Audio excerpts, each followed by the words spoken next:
안녕하십니까. 암호화폐 정보를 전달해드리는 닥터 비트맨입니다. 금요일도 슬슬 마무리되고 있습니다. 이번 한 주도 잘 보내셨나요? 내일이면 즐거운 주말이 찾아오게 되는데 즐거운 금요일 마무리 잘 하시길 바라면서 금요일의 마무리는 과연 어떠한 소식들이 반겨주게 될지 보도록 하겠습니다. 최근 코로나 팬데믹의 2차 확산으로 인한 피해가 전 세계 곳곳에서 보이고 있습니다. 특히 유럽의 경우 하루 감염자가 역대 최대치를 갱신하며 봉쇄령까지 내려졌는데 이러한 상황에서 한 외신에서는 비트코인 시장에 대한 분석을 내놓았습니다. 어떠한 분석을 했을지 한번 보도록 하겠습니다.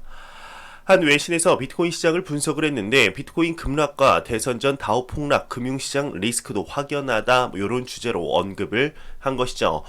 최근 유럽이나 미국권에서 코로나 바이러스 감염 재확대에 따라서 리스크 오프의 기운, 주식시장, 미 뉴욕 다우 시장은 4일 하락이 되어 전일 대비 3.43% 하락폭을 기록하고 있습니다. 독일이나 프랑스 등 EU 주요국에서의 락다운 조치에 더해 11월 3일 앞둔 미 대통령 선거를 앞두고 관제 시세로 과열하고 있던 주식시장의 되돌림이 강해졌다고 하는데 현재 코로나 쇼크의 교훈으로 예기치 못한 사태에 대비한 자금을 확보하기 위해 미 달러로의 환금 매도가 이어지고 있다고 합니다. 금의 경우도 온스당 1,900달러대에서 1,875달러까지 하락할 뿐 아니라 비트코인의 경우도 14,000달러 터치 후 12,900달러까지 하락을 하며 시장의 공포 분위기를 형성하였었습니다. 암호화폐 시장의 경우는 미 증시와의 상관관계가 코로나 팬데믹 사태 전후로 강화되었지만 최근 들어 독립적인 움직임을 보이는 것이 향후 암호화폐 시장의 안전자산으로서의 입지에 초석이 될 듯한 움직임을 보이고 있는데 이러한 상황 속 암호화폐 시장의 유명 애널리스트 윌리우의 경우는 자체 고안한 MVT 비율을 보게 되면 비트코인과 이더리움은 강력한 상승 시그널을 나타내고 있다고 언급을 하고 있습니다. MVT의 경우는 각 토큰이 유통되는 시장 가치를 일간 거래량으로 나눔으로써 거래량에 대한 네트워크 가치를 산출하여 지금의 가격이 비싸냐 아니면 저렴하냐 판정하는 지표로 사용된다고 하는데 현재 전 세계적인 쇼크가 다시 한번 오면서 위기감에 쌓여 있는 지금 금 2.0으로 불리우며 새로운 자산으로서 자리를 잡아가는 비트코인이 다시 한번 본인의 위치를 확인할 수 있는 기회가 되지 않을까 생각이 듭니다. 이러한 소식과 더불어서 전세계 1위 암호화폐 거래소가 있습니다. 바로 바이낸스인데요. 바이낸스에서 그리 좋지 못한 소식이 나왔습니다. 바이낸스의 경우 의도적으로 규제를 회피했다는 문건이 유출이 되었다고 하는데 내용 보도록 하겠습니다. 바이낸스의 경우 의도적 규제 회피 전략 문건을 유출했다고 합니다. 미 당국이 조사에 착수할 가능성이 있다 언급이 나오고 있는데 바이낸스가 미국 규제기관을 속이기 위해서 체계적으로 노력한 증거가 담긴 문건이 유출되었다고 포브스가 보도를 하였습니다. 또한 해당 문건이 현재 바이낸스 관련 로펌, 회계, 법인 등에 유출되면서 미국 FBI와 국세청이 관련 조사에 나섰을 가능성이 있는 것으로 나타났는데 포브스가 입수한 문건에 따르면 바이낸스가 의도적으로 SEC와 금융서비스국을 속이면서 미국 투자자들로부터 이익을 취하기 위해 기업 구조, 설계, 심혈을 기울였다 언급을 했습니다. 현재 미국의 경우는 최근 들어서 암호화폐 시장을 제도권으로 들이려는 이때 이러한 내용이 나오는 것이 조금 안타까울 따름인데 아직까지는 바이낸스에 관한 이러한 내용이 진실인지 아닌지는 판단할 수 없지만 현재의 이러한 상황 속 전 세계 1위 암호화폐 거래소에 이러한 내용이 나온 것만으로도 그리 좋지는 못하다 볼 수 있을 것 같은데요. 이러한 내용이 포브스를 통해 나오고 얼마 안 되어 바이낸스 측의 공식적인 입장이 나왔습니다. 사실이 아니라며 전면 부인에 나섰는데 내용 보도록 하겠습니다. 바이낸스의 CEO 같은 경우는 포브스 보도 사실 아니다 언급을 했습니다. 바이낸스의 CEO CJ의 경우는 방금 전 포브스의 보도에 대해 퍼드이다. 기사에서 서술된 내용과 제기된 지적은 모두 사실이 아니다. 기사의 내용은 제3자의 문건을 기반으로 한다. 해당 문건은 바이낸스의 직원이 만든 것이 아니며 누구든 전략 문건을 만들 수 있다 해명을 했습니다. 과연 누구의 말이 진실일까요? 현재까지의 바이낸스가 걸어온 길을 보자면 이러한 일을 꾸밀 정도로 나쁜 기업이라는 생각이 들지는 않는데 이런 말이 있죠. 선동을 하기 위해선 말 한마디면 되지만 그 한마디에 선동을 풀기 위해 A4 용지 수십 장이 필요하다 이런 말이 있듯이 이 내용 또한 짧게 가지는 않을 것 같습니다. 진실은 밝혀지게 되어 있으니 향후 나오는 내용 지켜보도록 하겠습니다. 최근 암호화폐 시장이 작년에 고점이었던 14,000달러를 터치 후 12,900달러까지 하락을 하며 다시금 13,500달러 선에서 지지선을 쌓고 있습니다. 올 초와 비교했을 때 비트코인의 상승이 다른 자산과 비교 꽤나 높은 비율을 유지하고 있는 것이 사실이죠. 이러한 상황 속 현재 암호화폐 시장을 극도로 좋아하지 않는 애널리스트가 있습니다. 바로 피터 시프인데요. 현재 비트코인의 거품이 너무 많이 끼었다 언급을 하고 있는데 내용 같이 보도록 하죠. 피터 시프 같은 경우는 BTC 거품 봤던 중 가장 큰 거품이다 언급을 했습니다. 비트코인의 회의론자 피터 시프 유로퍼시픽 CEO의 경우는 자신의 트위터를 통해서 구매자가 거래해 갖고 있는 확신 수준을 기반으로 자산의 거품 크기를 측정한다면 BTC 거품이 내가 봤던 것들 중 가장 큰 거품이라고 언급을 했습니다.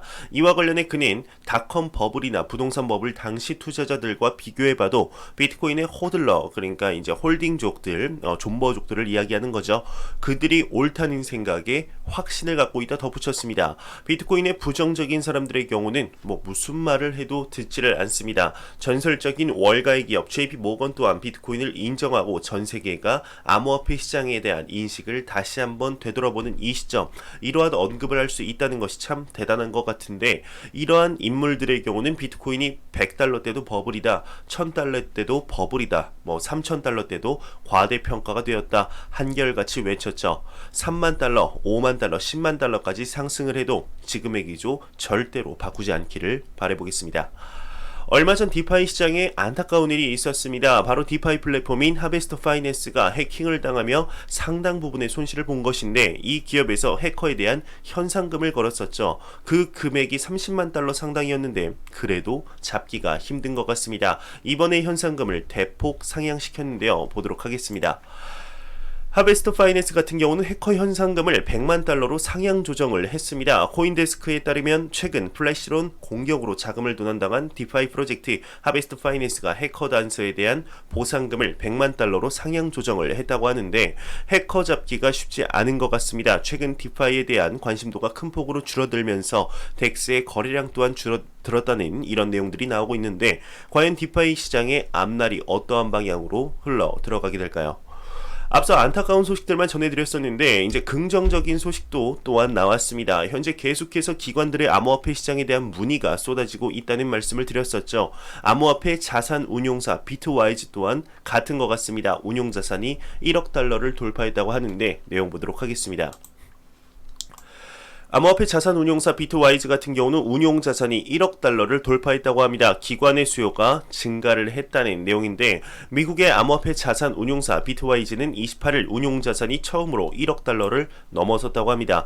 하나로 1133억 원이라고 하는데요. 비트와이즈의 경우는 기관 투자자들을 대상으로 한 인덱스 펀드를 제공하고 있는데 비트코인, 이더리움, 라이트코인 등 주요 종목으로 구성된 지수 펀드인 비트와이즈 10 크립토 인덱스 펀드가 주력 투자 상품이라고 합니다.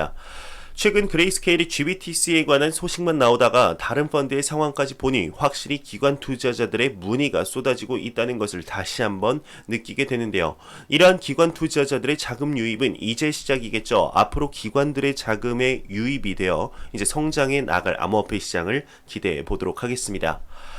작년 자체 스테이블 코인 제작에 들어가며 리플사의 XRP를 위협할 것이라는 기업이 있었습니다. 바로 JP 모건인데요. JP 모건 측에서 본격적으로 디지털 화폐 시장에 뛰어들겠다는 포부를 밝혔습니다. 내용 보도록 하겠습니다. JP모건 체이스 같은 경우는 디지털 화폐와 블록체인 업무를 담당하는 새로운 비즈니스 유닛을 출범을 했습니다. JP모건 체이스는 이제 블록체인의 수익성을 인정하고 디지털 화폐와 블록체인 업무를 전담하는 새로운 비즈니스를 만들었다고 합니다. 은행의 블록체인 및 JPM 코인 그리고 비즈니스를 처리할 직원 100명 이상의 새로운 부서를 시작한다고 하는데 얼마 전 JPM 코인을 이번 주 첫 상용화할 것이다 언급이 나오며 굉장히 화제가 되었었던 만큼 이러한 월가의 대표적인 기업들의 암호화폐 진출이 과연 전통적인 금융시장에 어떠한 긍정적인 영향을 미치게 될까요? 매일같이 나오는 리플 XRP에 관한 내용이 오늘도 또한 나왔습니다. 리플사의 거대 파트너사이죠. 바로 SBI 홀딩스인데요. 이 SBI에서 만든 머니탭이라는 어플이 있습니다. 리플의 솔루션을 베이스로 해서 만든 어플이기에 화제가 되었었는데 이에 리플사가 직접 투자를 한다고 합니다. 내용 보도록 하겠습니다.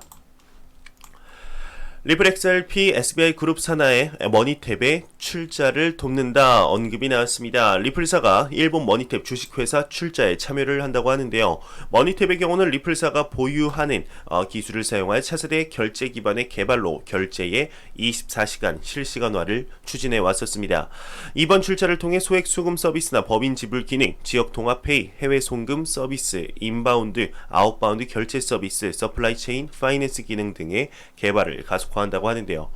최근 SBI와 리플사의 접점이 많이 보이는 만큼 일본에서의 리플 솔루션의 확장을 기대해 보도록 하겠습니다. 네, 제가 준비해온 소식은 여기까지입니다. 마지막으로 코인마켓캡에서 가격 보고 마무리하도록 하겠습니다. 코인마켓캡에서 가격 보고 마무리하도록 하겠습니다. 현재 메이저 탑10 코인들 전반적으로 그리 좋지 못한 소식들을 상황들을 보이고 있습니다. 비트코인의 경우는 0.91% 상승하며 한화 1518만 5천원대, 2위의 이더리움 같은 경우는 전날 대비 0.74% 하락했네요. 43만 7천원대. 4위의 XRP 같은 경우는 1.64% 하락하며 275원대를 보이고 있습니다. 그 외 나머지 메이저 탑10 코인뿐만 아니라 전체적인 모든 코인들이 소폭 하락하는 모습을 보이면서 비트코인의 도미넌스 같은 경우는 62.9%로 조금씩 계속 상승하는 것 같습니다. 네, 제가 준비한 소식은 여기까지입니다. 영상이 도움이 되셨다면 구독과 좋아요 그리고 광고 한 편만 처음부터 끝까지 시청해 주시기 바랍니다. 이 채널은 오직 광고 수익으로 운영이 되게 됩니다. 항상 영상 시청해 주시는 시청자분들, 구독자분들 너무나 감사합니다. 저는 다음 영상으로 찾아뵙도록 하겠습니다. 지금까지 닥터 비트맨이었습니다. 감사합니다.